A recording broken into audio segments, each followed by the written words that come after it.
Hello दोस्तों, आज हम मूवी एक्सप्लेन करने वाले हैं जिसका नाम है शैतान। और ये मूवी लोगों को पसंद आ रही है क्योंकि ये मूवी एक सस्पेंस से भरी पड़ी है। So without any wasting time चलिए आते हैं अपने मेन थीम पे। दोस्तों, कहानी की शुरुआत होती है जानवी से। जानवी जो है अपने कॉलेज अपने बॉयफ्रेंड के साथ आने वाली थी, लेकिन वहाँ उसके पिता यानी कि अजय देवगन आ जाते हैं, जिनका नाम होता है कबीर, जो कि एक इंडियन पायलट है। लेकिन उनको कुछ दिन के लिए छुट्टी मिली है, इसलिए वे अपनी फैमिली के साथ छुट्टियां बिताने आया है।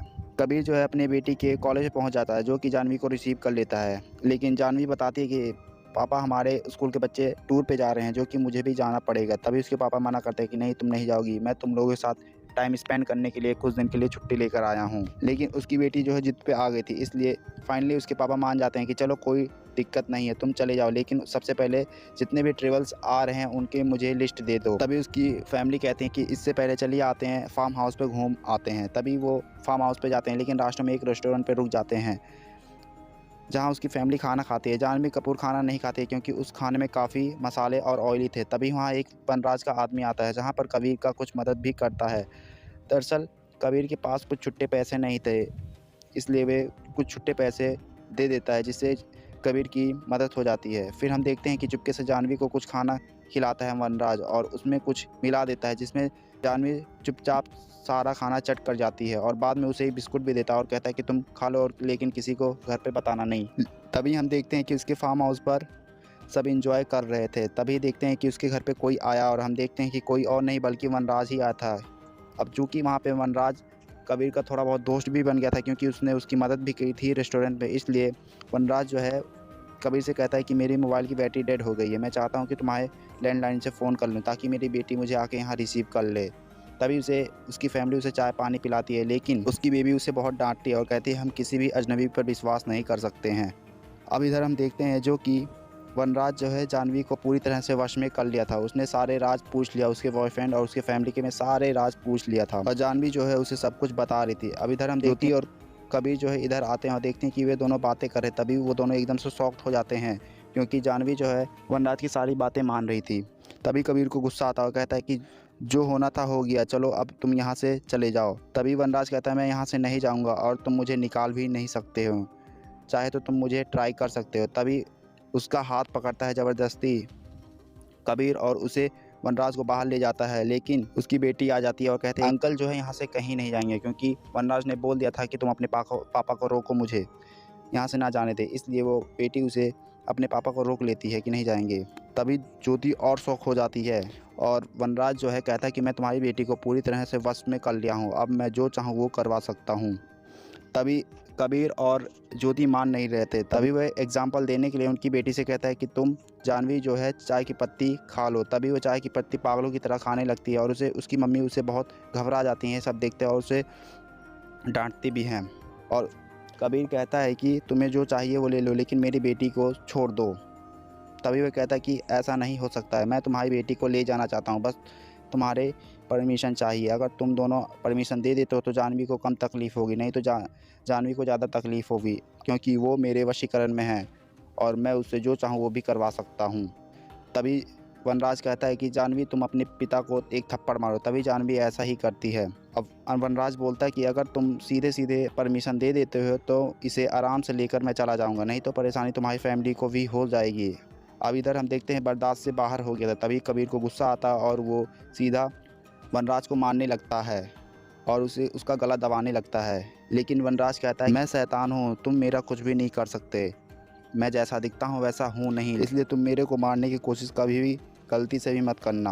अब इधर वनराज जो कहता है जानवी से कहता है कि तुम अपने भाई का गला दबा दो और उसे जख्मी कर दो बुरी तरह। तभी जानवी जो है ऐसा ही करती है और अपने भाई का सिर एक पिलर पे लड़ा देती है।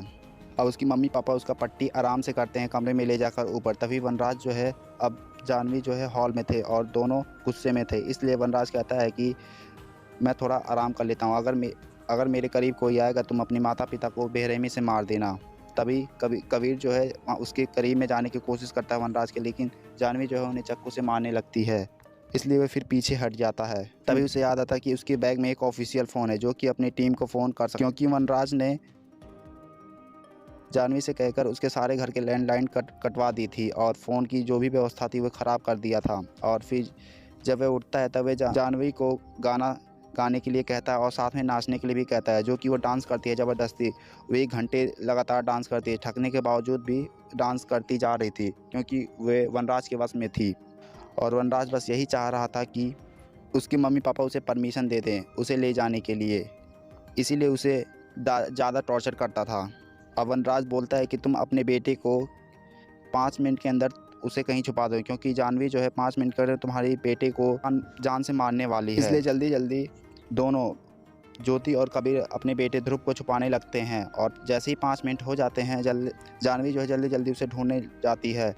अब ऊपर छत पे जाती है, जो कि वहाँ कबीर था उसे रोकने की कोशिश करता है, लेकिन उसके अंदर कुछ शक्ति आने के कारण मानो उसके अंदर कई गुना शक्ति हो गई हो जानवी के अंदर, और कबीर उसे संभाल ही नहीं पा रहा था।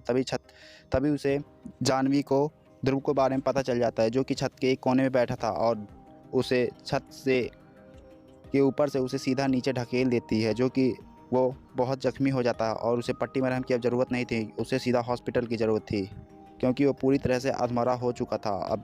अब जो है दोनों पति पत्नी उसके मम्मी-पापा जानवी के उसे परमिशन दे देते हैं कि तुम मेरी बेटी को ले जा सकते हो, क्योंकि उसके बेटे को भी जान बचानी थी। लेकिन वनराज से कहता है कि मैं अपनी बेटी से एक लास्ट बार गले मिलना चाहता हूँ, लेकिन जैसे ही गले मिलता है जानवी के जेब में अपना ऑफिशियल वाला मोबाइल डाल देता है और लोकेशन ऑन कर देता है। अब इधर हम देखते हैं शैतान जो है यानी वनराज जो है लेकर चला जाता है जानवी को, और इधर कबीर जो है अपनी पत्नी से कहता है कि तुम जल्दी हॉस्पिटल में लेकर जाओ ने, और मैं इसके लोकेशन को ट्रेस करके उसके अड्डे पे पहुंच जाता हूं। फिर हम अड्डे पर देखते हैं जहां पे उसका कई सारी लड़कियां थी और वहां पे उसका अड्डा बहुत बड़ा था, और जानवी उन सबसे मिलवाता है और कहता है कि ये सब तुम्हारी बहनें हैं, शैतान कहता है। इधर हम देखते हैं घने जंगल में कबीर उसके अड्डे पर पहुंच जाता है, लेकिन उसे कुछ लड़कियां घायल कर देती हैं और उसे अधमरा भी कर देती हैं। तभी कबीर जो है वनराज से कहता है कि मेरी एक आखिरी ख्वाहिश है, अपनी बेटी के हाथों से मरना चाहता हूँ। तभी वनराज कहता है कि ये मैं तुम्हारी छोटी सी इच्छा ज़रूर पूरी करूँगा। तभी जो है जानवी जैसे ही उसे मारने के लिए आती है, तभी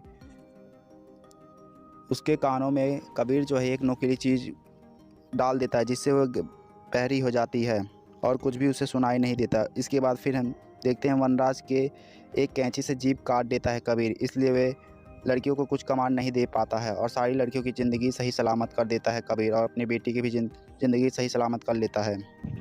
लेकिन कबीर और जो भी लड़कियां थी अभी वनराज के ही वश में थी, इसलिए उसकी बेटी जानवी की हालत भी वैसे ही थी। अब 10 साल के बाद हम सीन देखते हैं जहाँ पे उसकी बेटी की हालत एकदम जिंदा लाश की तरह थी। वह उसके चेहरे पर एक स्माइल रहती थी और इधर उधर घूमती फिरती थी, और हम देखते हैं कि कबीर जो है उसे एक काल कोठरी में बंद कर रखा था वनराज को, और उसे सड़े हुए खाना पानी पीने के लिए देता है, क्योंकि जैसे ही उसने सारी लड़कियों की ज़िंदगी बर्बाद की है वैसे ही उसकी ज़िंदगी बर्बाद करता है कबीर। और फिल्म में हमें कबीर की फैमिली के बारे में बताते हैं, जहाँ पे हॉस्पिटल में ले जाते हुए ध्रुव और ज्योति का एक्सीडेंट शायद हो जाता है, शायद वो मर जाते हैं, लेकिन फिल्म में ऐसा नहीं दिखाया। लेकिन लास्ट में बोला गया है कि कबीर की फैमिली के अब कोई भी लोग नहीं रहा, उसकी फैमिली और ज्योति भी इस दुनिया में नहीं रहे हैं। दोस्तों, अगर वीडियो आपको ज़रा सा भी पसंद आए तो एक लाइक और सब्सक्राइब किए बिना मत जाइए गाइस, क्योंकि गाइस ये मेरा नया चैनल है, पुराना चैनल मेरा टर्मिनेट हो गया guys. Thank you guys, bye bye, see you again guys.